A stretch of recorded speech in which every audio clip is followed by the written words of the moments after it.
I'm actually really interested in making kind of more of a philosophical video, something along the lines of why your ego is necessary to be a content creator. I was watching a video last night about the left and the right brain, and how the left brain is basically your ego and the right brain is basically this super artsy little spiritual side of yourself. I was watching a bunch of stuff about a brain surgeon who did a TED talk, or brain scientist who did a TED talk, and she had a stroke and she was able to watch her hemispheres of her brain stop communicating with each other. Really interesting. And I was watching another one just kind of like dissecting like way back in the day when they used to cut brains in half while people were still alive and sort of like talk to one side of the brain or the other. And y'all know how I did that video. Sorry, I know this might be like kind of like hashtag deep, but I've been thinking about it a lot lately. The video I did a while ago, how to talk to yourself when no one was there, and I said everyone's kind of got this monologue in their head where they're like, you know, I gotta go pick up groceries tomorrow, and did I hang my laundry up, and don't talk about this too much because you're probably making everyone uncomfortable right now. Like, that's my little monologue going on right now, right? And I had a lot of comments that were like, I don't really have much of that. I don't have that. I don't have that.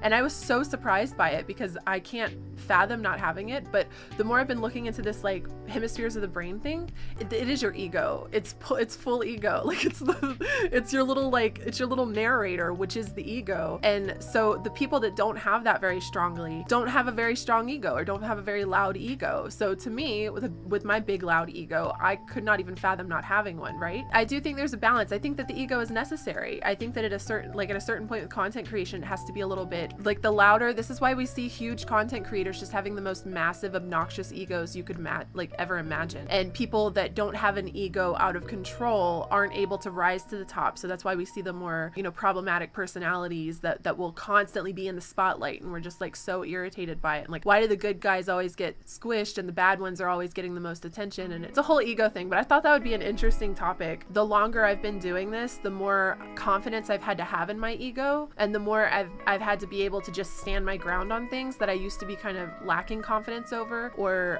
insecure about, I guess I'll say. That's what was so interesting to me, is that when the two sides come together, oh my gosh, like you're so powerful. You're so powerful. But that would be bringing like the ego in touch with your intuition and like the full artsy, creative, innovative side of yourself. And to have both of those work together, you would literally be like your ultimate self. So, and it also, I think, would keep you grounded and humble and not let the ego run away too much, because you'd still be going in with the intuition. My problem is to actually start. I want to start YouTube for so long, but I feel like no one would be interested. Why do you feel like nobody would be interested? I felt like that about vlogging too. I felt like that about vlogging, I will say.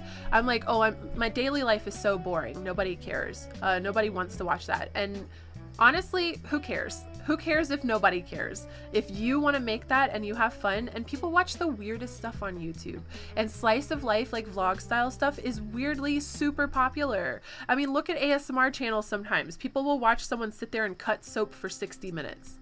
All right? I don't think that you're too boring, okay? Or nobody would be interested. I think that that is a confidence thing. And this is what we talked about a little bit earlier. You gotta crank that ego up a little bit if you want to do it. If you want to make it, you gotta think that you gotta think you're cool. You gotta think that you're like, that it's fun to watch you. You gotta think that you're interesting and important. Obviously, keep it tapered and don't go too far with I'm the most important person in the world. Let me interrupt everybody and literally share everything that I've ever done in my life, including my feet in the bathroom or whatever. Unless that's just your sense of humor. It works for some people. But I think that this type of mindset, I see it a lot in my comments. I want to start streaming, but I'm too shy, or I'm too concerned about what people would say, the comments, like stuff like that. I think that this really boils down to just a general confidence, or maybe even like a self-esteem kind of thing. How do you build up your confidence? Okay, see, that's going to get us into something that maybe I won't be very good at teaching. But my confidence, I will say, when I started streaming in 2016, I'm a very insecure person. I have a lot of self-confidence issues. I have a lot of self-esteem issues. I have always been an insecure person. I probably always will be an insecure person. When I started streaming in 2016, literally within the first couple of streams, because I had friends coming in from Facebook, so I'd never streamed to nobody. There's definitely been a lot of times in my chat, especially early on, where, yeah, there were 3 or 4 people there, but nobody talked to me for an hour. It was dead chat for an hour. It was like 2 or 3 of my friends were lurking, but they weren't really talking. They probably weren't even really listening. So I had those like 2-hour like lulls of like nobody's here, you know. But I at least had my view count was never fully at 0 for too long. But that's because I recruited friends. So that's my biggest piece of advice for that, is recruit your friends. I know not everyone has friends,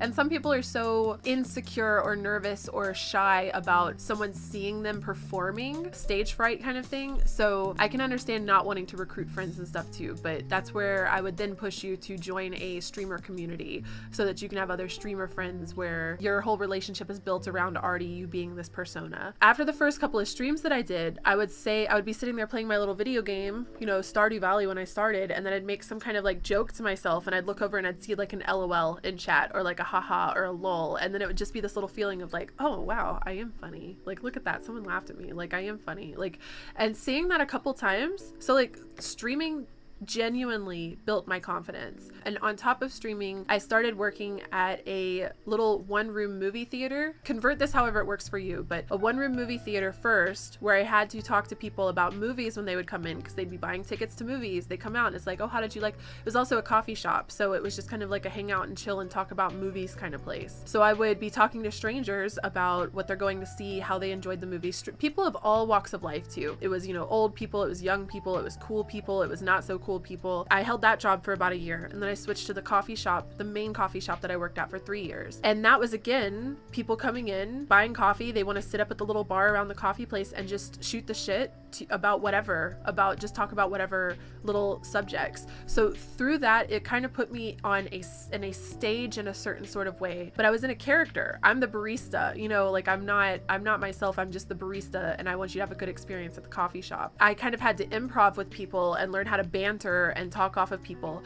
I was doing that at the same time I was starting streaming, and I was building my stream up. So between those two things, I learned how to entertain and banter with people in the 15 minutes they were waiting for their coffee, and I learned how to entertain and banter people in the chat where they're not waiting on coffee. So those two things kind of helped balance and create more of the confident, hey shady lady that I am now. And it's so funny for me to look back at my old streams, because I can tell how insecure I was, and I think that's really interesting to look at a lot of creator stuff. If you want to build your confidence, find some of your favorite streamers or your favorite YouTubers and sort their videos from oldest to newest and look at their old stuff. Okay, look at what they were like when they started, and I think that will make you feel a lot more comfortable and confident. How do you connect with your audience? I am a very interactive with my audience. In some ways I fall on y'all a little too much, and I think that when I give the advice of don't expect your audience to entertain you, I think a little bit of that is advice I'm giving myself, but I just make sure that I'm using people's names. Like, hey, Wake the Dreamer, what's up? How are you doing today? Like that personal little touch, pulling them in. I try to care about what they're saying so that I can remember for later dates. So if, like, I know that Brennan, who I don't think is here anymore, but I know that me and Brennan were talking earlier and he's sick right now. And so when Brennan comes in, I can say, hey, Brennan, oh, I hope you're feeling better. I know you weren't feeling well. Like at that point, it's like, oh, this person remembers me. Obviously, at a certain point, you can't remember everything about everybody all the time, but having just that little personal touch with your audience and caring, I think caring about them is important. They aren't just viewers and fans, they are individuals that are supporting your content, right? I also have a Discord server, so I allow my audience direct access to me through a Discord server, so I can see pictures of their cats. I ask them, you know, oh my god, you have a kitty cat, I want to see them. We've got a pet channel on my Discord server, come in and share it.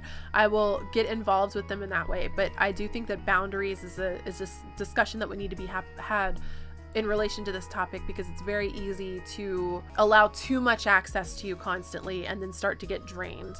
But making them part of the show, I mean, you could maybe even do like Saturdays or community day. I see a lot of streamers do stuff like this. Saturdays or community day, and everyone gets to come play in the Minecraft server with me. Or I will have a couple people on to do Gardic Phone or whatever that game is called, where it's like Pictionary, telephone Pictionary, or we all play Overwatch, or like games with viewers, like allowing them to come in. Marbles on stream is another one, just allowing the viewers to kind of come in and actually interact and become part of the show.